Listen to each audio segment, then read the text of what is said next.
이스라엘 자손이 다시 여호와의 목전에 악을 행하였으므로 여호와께서 그들을 40년 동안 블레셋 사람의 손에 넘겨주시니라.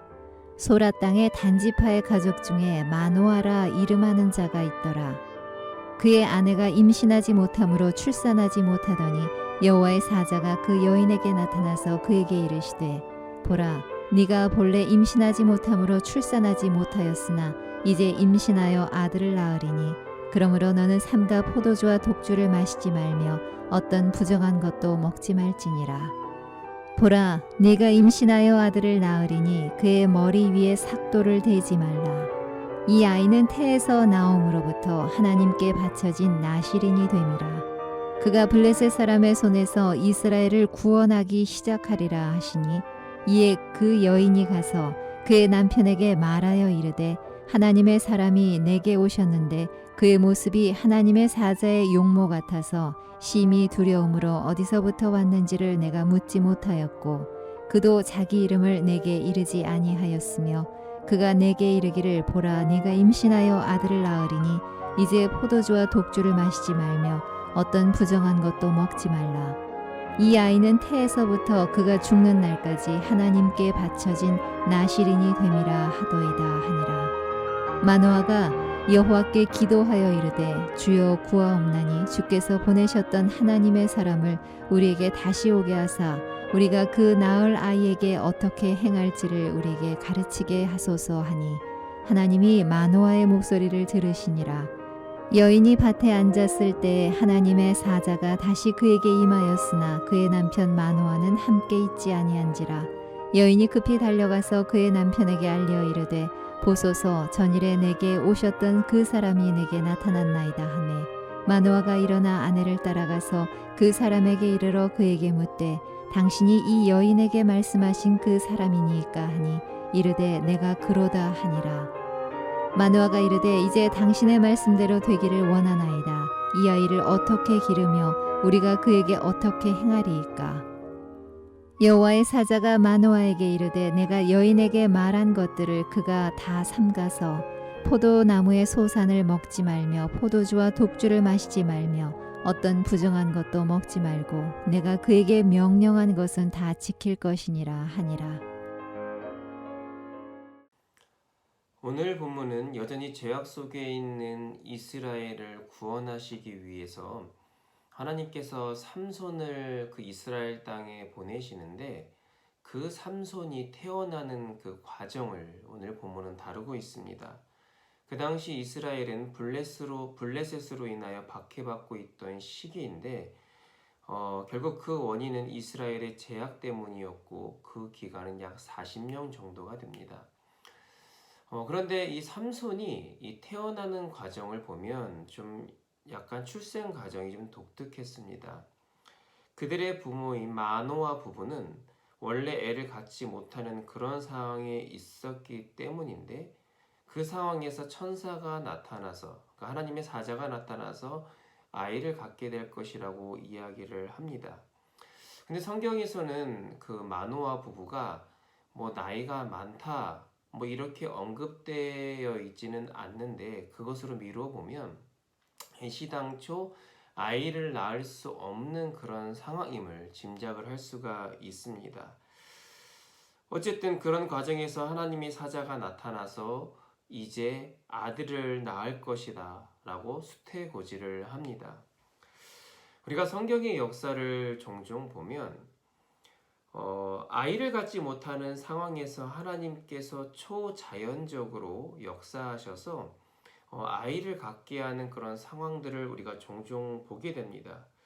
그런데 늘 그 과정이나 혹은 그 이유가 평범하지 않다라는 거예요. 단순히 애를 갖게 하셔서 그들이 불쌍히 여기시고 그들에게 행복함을 주기 위해서 애를 갖지 못하는 상황에서 애를 주는 것으로 끝나는 것이 아니라 그 이후에 하나님 역사에 또 하나님의 역사를 위해서 크게 쓰임받게 되었다는 그런 공통된 특징을 가지고 있습니다. 아브라함이 이삭을 얻는 과정도 그래요. 창세기 11장 30절에 보면 그 바벨탑 사건 이후에 많은 이제 족보들이 언급이 되고 있는데, 근데 아브라함 때 있어서 사레가 임신을 하지 못했다라고 하면서 11장이 마무리가 됩니다. 그리고 이제 12장부터 아브라함의 일은 족장 시대가 시작이 되게 되는데, 사례가 아이를 갖지 못하는 그런 상황에서 어떻게 대를 이을 수 있을까? 그런데 하나님이 나타나셔서 아브라함에게 명령을 하시면서, 그리고 마지막에 너에게 대를 이을 아이를 주겠다라고 장차 약속을 하십니다. 절망할 수밖에 없는 그런 상황에서 아이를 갖게 하시고 큰 역사를 이루는 그 징검다리 역할을 할 이삭을 허락을 하셨다라는 거예요. 또 우리가 잘 알고 있는 한나는 어떻습니까? 한나 역시도 아이를 갖지 못하는 상황이었고, 또 간절히 기도함을 통해서 나중에는 사무엘이라는 아들을 낳게 됩니다. 그런데 이 사무엘이 어떤 역할을 합니까?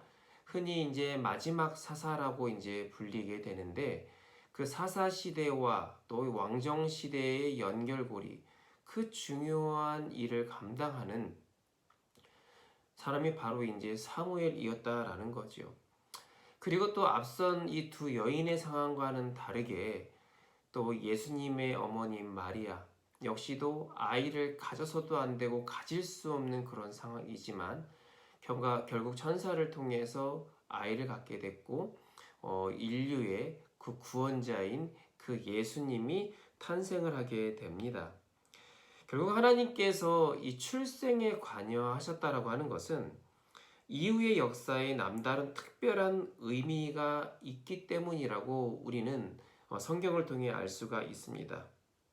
따라서 단순히 그것은 태어날 아이만의 문제가 아니라 그 아이의 부모가 감당할 책임감과 그리고 무게감 역시도 남다르다라는 거죠.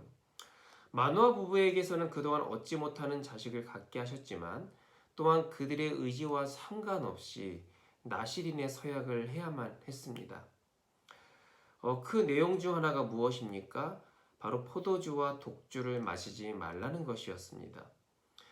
단순히 포도와 관련된 술, 그리고 독한 술, 그것만 뿐만 아니라 이 포도주와 독주는 말 그대로 술을 대표하는 용어입니다. 포도주에 해당하는 이 야인이라고 하는 것은 이제 발효된 술을 의미하고, 또 독주에 해당하는 이 셰칼이라는 이 말은 과실주 혹은 곡주를 의미하는데, 결국 사람을 취하게 하는 음료, 그러니까는 술 자체를 가까이 하지 말라라는 말입니다. 오늘 본문의 14절에 보면 다시 한번 이 문제에 대해서 강조를 합니다. 그런데 포도나무의 소산까지도, 그러니까 포도주뿐만 아니라 포도나무의 소산까지도 먹지 말라라는 것. 그러니까 포도를 통해서 얻게 되는 우리가 쉽게 접할 수 있는, 예를 들면 건포도 이런 거마저도 멀리하라는 거예요. 왜 그랬을까요? 그거 자체가 사실은 문제가 되지는 않지만 그것으로 인해 충분히 유혹이 될 수 있기 때문에 애시당초 유혹거리를 멀리하라는 말씀입니다. 결국 이런 것들은 장차 자식이 감당해야 하는 것이지만, 사실 장차 출생하게 될 이 당사자보다 무엇보다 부모가 그 말씀을 얼마나 무겁게 여기고 교육을 시키는 것인가, 이 부분이 훨씬 중요하다라는 거죠. 만약에 삼손이 감당할 일에만 초점이 맞춰져 있다면, 삼손이 태어나서 나중에 장성하게 돼서 하나님이 직접 말하시던지 아니면 사자를 보내서 말하시던지, 너는 앞으로 나실인의 사명을 감당해야 되기 때문에 포도주를 멀리 해야 된다, 머리를 깎지 말아야 된다, 이런 식으로 명령을 했을 것입니다. 그런데 태어나기도 전에 삼손이 감당할 그 무게의 짐을 부모님이 알게 하셨다라고 하는 것은, 그것은 삼손만의 문제가 아니라, 삼손만이 감당할 부분이 아니라, 삼손을 교육하고 양육하고 기르는 이 부모의 역할 역시도 결코 가볍지 않다라는 것을 강조하고 있는 말씀입니다. 그래서 삼손 사역에 있어서 부모 역시도 이 동역자의 역할을 감당해야 한다라는 겁니다. 그래서 나실인이라고 이제 구별되게 되는데, 이 나실인은 원래 나지르라는 이 언어에서 나온 말입니다. 근데 그 말의 의미가 우리가 잘 알고 있듯이 거룩하게 하다, 구별되다라는 의미를 갖고 있는데, 또 그와 별개로 또 이 바치다라는 그런 의미를 갖고 있습니다. 그런데 이 나실인의 규례는 이 구속사적인 입장에서 볼 때 하나님 앞에서 온전한 제사로 자신을 드려 헌신 봉사한 예수 그리스도를 예표하고 있다는 겁니다. 결국 아이를 낳을 수 없는 그런 상황에서 때로는 그들의 간절한 기도를 들으시고 또 안타까움을 보시고 그들의 간절함을 응답을 해 주셨어요. 근데 단순히 그것이 한 가정의 행복을 위한 것만이 아니라 때로는 자신의 가정을 넘어서 교회를 혹은 민족을 위해서 하나님께서 그 가정에 응답을 주셨다라는 겁니다. 그래서 우리에게 필요한 것은 무엇입니까? 응답했네. 그래서 행복하네. 여기에서 그치는 것이 아니라 하나님이 그 응답하신 그 의미를 깨닫는 그런 분별력이 우리에게는 필요하다라는 겁니다. 그래서 응답에 대해서는 우리는 거룩한 부담감을 가지고 구별되어지고, 때로는 그래서 나 자신을 바치고자 하는 그러한 열정의 마음을 가지고 우리 역시도 하나님 역사에 크게 쓰임받을 수 있는 우리 모두가 되기를 간절히 소망합니다. 기도하겠습니다.